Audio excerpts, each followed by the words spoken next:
अगर आप एक जेनजी हैं, युवा हैं, तो ये बिल्कुल आप ही के लिए वीडियो है। एक रिसर्च आई है आपसे जुड़ी जो आपको जानना बेहद ज़रूरी है। सब कुछ इस वीडियो में बताएंगे। नमस्कार, न्यूज़ 18 डिजिटल देख रहे हैं आप। मैं हूं विकास ब्रजेश सक्सेना। अगर आप भी क्रेडिट कार्ड से शॉपिंग करते हैं और सोचते हैं कि बिल तो अगले महीने भर देंगे, तो ये रिपोर्ट आप ही के लिए है, क्योंकि हो सकता है आपको लग रहा हो कि आप अपनी ज़रूरतें पूरी कर रहे हैं, लेकिन असल में आप अपने आने वाले महीनों की कमाई आज ही खर्च कर रहे हैं। और यही वो जगह है जहां credit card, EMI, buy now और पे लेटर जैसी सुविधाएं धीरे धीरे आपकी आदत बन रही हैं, जो लत हो रही है। एक नई रिपोर्ट ने जेनजीज के क्रेडिट कार्ड इस्तेमाल को लेकर कुछ ऐसे आंकड़े सामने रखे हैं जिन्होंने युवाओं को जरूर समझना चाहिए और सभी को चौंका दिया है। रिपोर्ट है ट्रांस यूनियन सिविल की 2026 की रिपोर्ट, जिसमें उन्होंने रिसर्च किया बियॉन्ड द स्वाइप 2026 नाम से। इसके मुताबिक मार्च 2026 तक भारत में पहली बार क्रेडिट कार्ड लेने वालों को न्यू टू क्रेडिट कार्ड ग्राहकों में करीब 50% लोग जेनजी हैं, यानी कि युवा हैं। 30 साल से कम उम्र के युवा इसमें शामिल हैं। मतलब क्रेडिट कार्ड की दुनिया में युवाओं की एंट्री बहुत तेजी के साथ हो रही है। लेकिन कहानी सिर्फ क्रेडिट कार्ड लेने तक की नहीं है।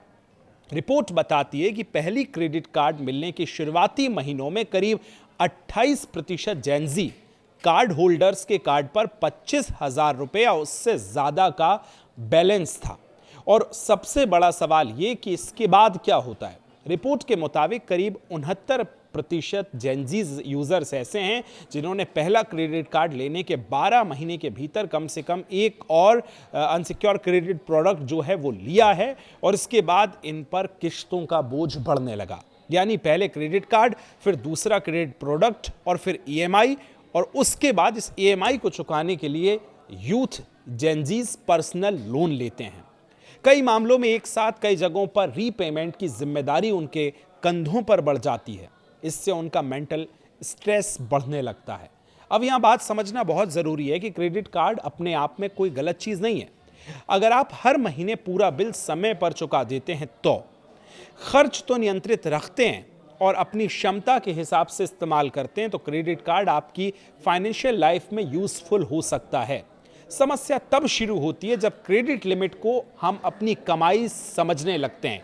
यानी मान लीजिए कि आपकी सैलरी है 30,000 रुपये और क्रेडिट कार्ड की लिमिट है 1,00,000 रुपये, और इसका मतलब ये बिल्कुल नहीं है कि आप 1,00,000 रुपये खर्च करने की स्थिति में हैं।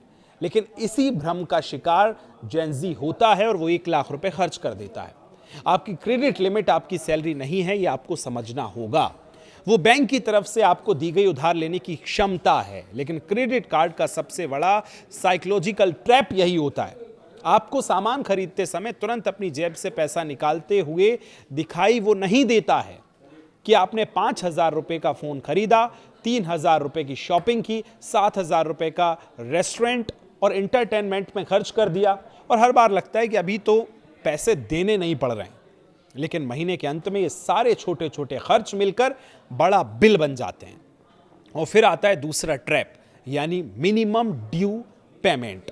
क्रेडिट कार्ड का बिल आया 30,000 रुपये।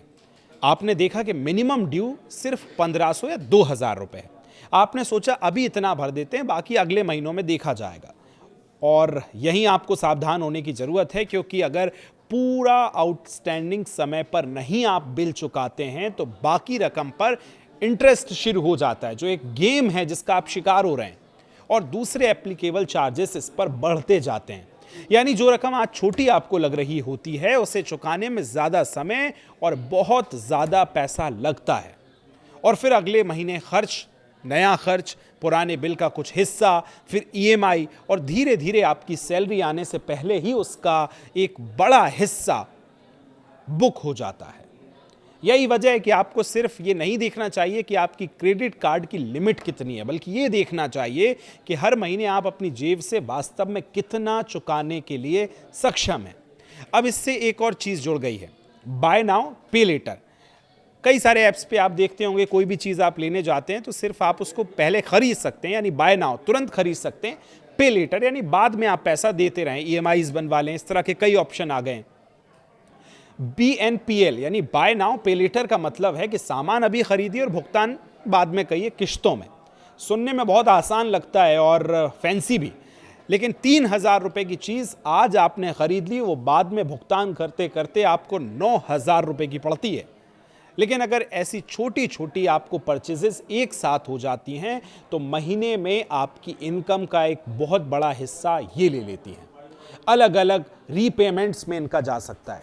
यानी समस्या सिर्फ एक बड़ी शॉपिंग की नहीं है, समस्या कई छोटी छोटी शॉपिंग्स बाद में जाकर जब इकट्ठा होती हैं तो वो आपकी कई बार सैलरी जो पेमेंट है उसको भी क्रॉस कर देती है। और यही आज के युवा जो जेनजी है उसकी कंज्यूमर क्रेडिट को लेकर सबसे बड़ा लेसन है, क्योंकि आज आपको सिर्फ एक क्रेडिट कार्ड से नहीं बल्कि कई तरह के क्रेडिट प्रोडक्ट से ऑफर मिल रहे हैं। हर कोई आपको लालच दे रहा है कि हमारे पास इतने प्रतिशत इंटरेस्ट है, हमारे पास ये ऑफर्स हैं। Credit card, EMI, personal loans, consumer loan और BNPL, और एक ऐप में सिर्फ कुछ क्लिक्स में नया क्रेडिट कार्ड अवेलेबल हो जाता है। यही इस समय एक जेनजी की, एक युवा की सबसे बड़ी लत बनती जा रही है, जो उसको हर समय स्ट्रेस में वो रहता है। उसके बाद लोन्स की किस्तें और EMIs की टेंशन जो है बढ़ते बढ़ते उसको मेंटल लेवल तक खराब कर रही है। अगर आपको इन सब से बचना है तो याद रखिए, इसे कैसे बचा जा सकता है। तो पहली बात, क्रेडिट कार्ड की लिमिट को अपनी इनकम मत समझिए। दूसरी बात, कोशिश करें कि हर महीने पूरा credit card bill due date से पहले चुका दें। तीसरी बात, मिनिमम ड्यू देखकर खुश मत होइए, पूरा आउटस्टैंडिंग कितना है वो देखिए। चौथी बात, अगर आपकी कई EMIs चल रही हैं तो नया लोन या क्रेडिट प्रोडक्ट से लेने से पहले कुछ मंथली रीपेमेंट का हिसाब लगाइए।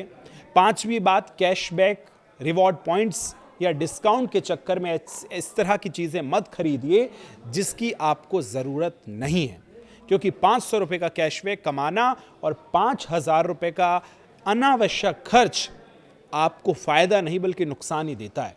और छठी सबसे महत्वपूर्ण बात, अपना सिविल स्कोर और क्रेडिट रिपोर्ट समय समय पर चेक करते रहिए, क्योंकि क्रेडिट की दुनिया में सिर्फ पैसा आपका पेमेंट बिहेवियर भी आपकी फाइनेंशियल आइडेंटिटी बनता है और उसको साल भर आपको देखा जाता है कि आप कैसे उसमें बिहेव कर रहे हैं।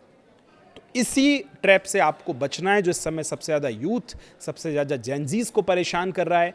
इससे आप अगर बचेंगे तो ना सिर्फ आपकी सैलरी बचेगी बल्कि आपकी मेंटल स्थिति सही होगी, मानसिक स्वतंत्रता आपको अगर मिलेगी तो आप अच्छे से अपना जीवन जी पाएंगे।